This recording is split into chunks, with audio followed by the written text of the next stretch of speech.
Di mana sebenarnya titik ibu kota baru yang dipilih oleh Presiden Joko Widodo? Kita akan berbincang langsung bersama Menteri Agraria dan Tata Ruang, Kepala BPN, Bapak Sofyan Djalil yang bergabung dari kantor. Dan selamat malam Pak Sofyan. Selamat malam Fitri.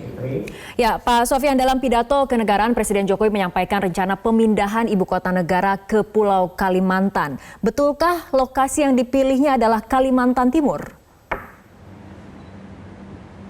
Sampai sekarang belum ada keputusan di mana lokasi persisnya.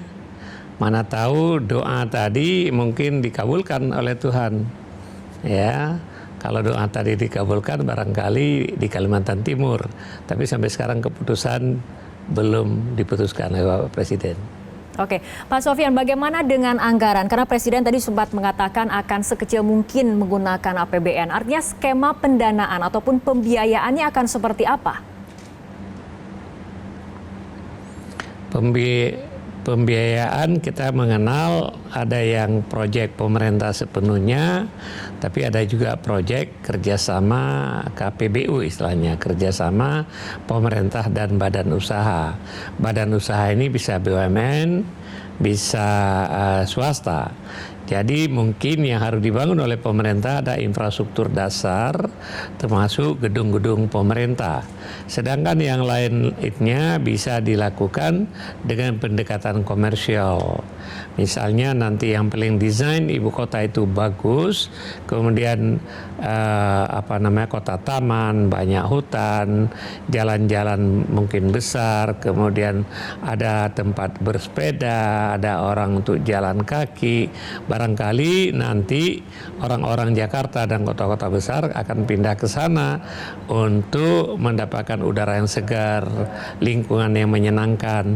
Oleh sebab itu nanti fasilitas-fasilitas non-publik itu akan dibiayai oleh pihak swasta atau pihak ketiga, oleh masyarakat sendiri. Pak Sofyan, artinya dari pertimbangan yang tadi Anda sampaikan mengenai infrastruktur dasar, pembiayaan, adanya infrastruktur jalan yang besar, artinya di Kalimantan sendiri lokasi mana yang paling bisa memenuhi kategori ini? Betulkah mengerucut antara Kalimantan Timur dan juga Kalimantan Tengah pilihannya?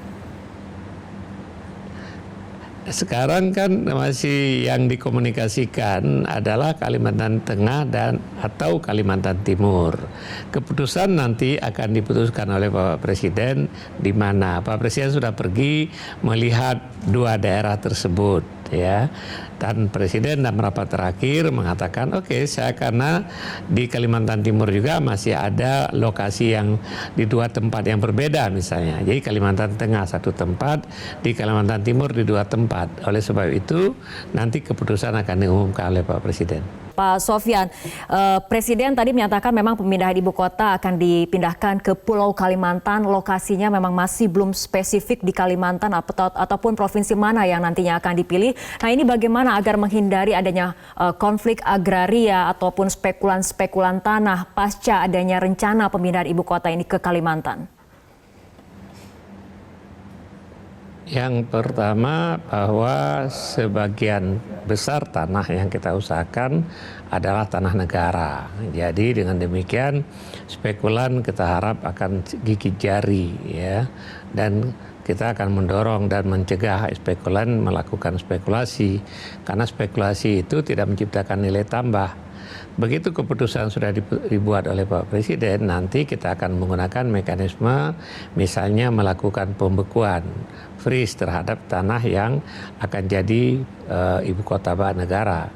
Kemudian kalau itu ada tanah negara tidak ada masalah karena tanah negara itu siapapun tidak boleh masuk. Artinya kalau tanah itu masih kosong sekarang kita amankan sehingga nggak boleh orang masuk dan menyerobot tanah tersebut. Kalau mereka serobot tentu akan diambil tindakan hukum, tindakan disiplin begitu. Oke, ada yang kemudian melihat selain perencanaan yang harus matang dari segi infrastruktur, aspek hukumnya kemudian juga harus dibereskan. Payung hukumnya ini seperti apa? Apakah perlu restu dari DPR pemindahan ibu kota ini, Pak Sofyan? Saya pikir tadi secara selintas Pak Presiden sudah minta restu. Kalau nanti menyangkut APBN, tentu APBN itu tiap tahun diminta dibikin undang-undang APBN. Ada komponen anggaran di situ nanti untuk pembangunan ibu kota baru gitu ya. Tetapi untuk memastikan bahwa ibu kota negara ini akan menjadi ibu kota negara, ada undang-undangnya. Oleh sebab itu undang-undang ibu kota negara ini nanti mungkin perlu direvisi. Tapi itu bukan hari ini, mungkin tahun depan dan seterusnya. Artinya untuk jangka pendek tahun ini kalau Pak seperti Presiden apa Pak Sofyan? Saya pikir cukup dengan keputusan Presiden selama anggaran telah disediakan, misalnya anggaran awal ini bagian dari anggaran pembangunan barangkali sudah dimasukkan dalam RAPBN 2020. Untuk konsepnya sendiri, apakah pemerintah bermaksud memindahkan kedudukan seluruh lembaga negara yang diatur dalam konstitusi ke ibu kota negara yang baru atau hanya sebagian saja? Nah, ini kan masih begitu memindahkan ibu kota negara, saya pikir ya seluruh perangkat negara itu tentu harus dipindahkan karena mungkin beberapa lembaga yang tidak embedded dengan kegiatan pemerintah mungkin bisa kalaupun pindah belakangan begitu. Tapi berbagai aktivitas dalam rangka mendukung berjalannya organisasi negara tentu harus pindah. Saya pikir begitu.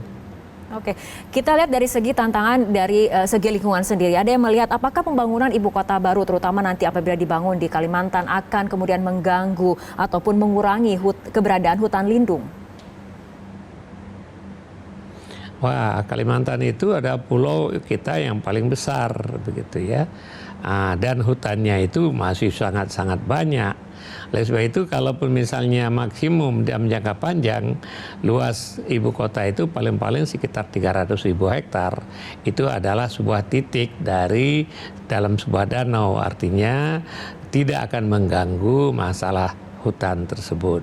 Bahkan barangkali kita bisa kombinasi membangun ibu kota dengan konsep natural. Jadi di tengah-tengah natural park itu kemudian selama dibangun desain, Pak Presiden menginginkan ini didesain oleh konsultan yang punya kualifikasi internasional, yang melihat ke masa depan karena ibu kota ini adalah ibu kota Indonesia untuk selama-lamanya insya Allah.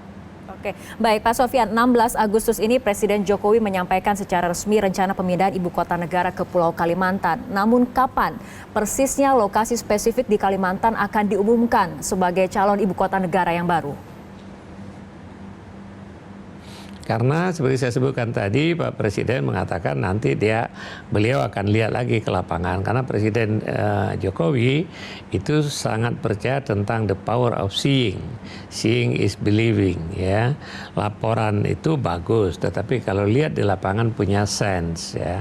Nah, Pak Presiden mengatakan saya akan pergi lagi untuk melihat di mana, karena opsi-opsi yang kita tawarkan pada tingkat teknis itu masih lebih dari satu. Sebab itu Presiden akan pergi melihat lagi, baru diputuskan. Terakhir, Pak Sofyan, target realisasinya?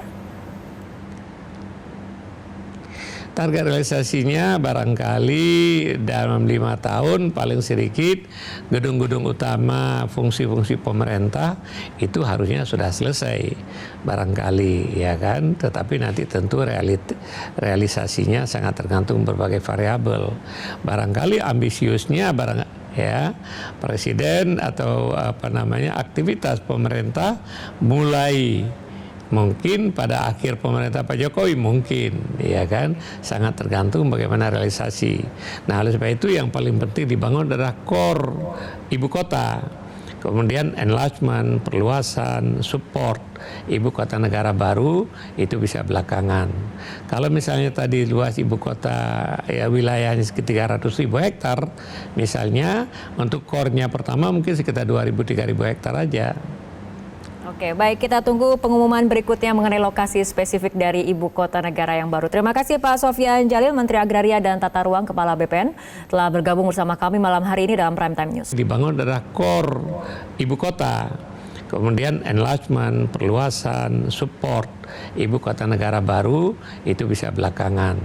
Kalau misalnya tadi luas ibu kota ya wilayahnya sekitar 300.000 hektar, misalnya untuk core-nya pertama mungkin sekitar 2.000-3.000 hektar aja. Oke, baik, kita tunggu pengumuman berikutnya mengenai lokasi spesifik dari ibu kota negara yang baru. Terima kasih Pak Sofyan Djalil, Menteri Agraria dan Tata Ruang Kepala BPN, telah bergabung bersama kami malam hari ini dalam Prime Time News.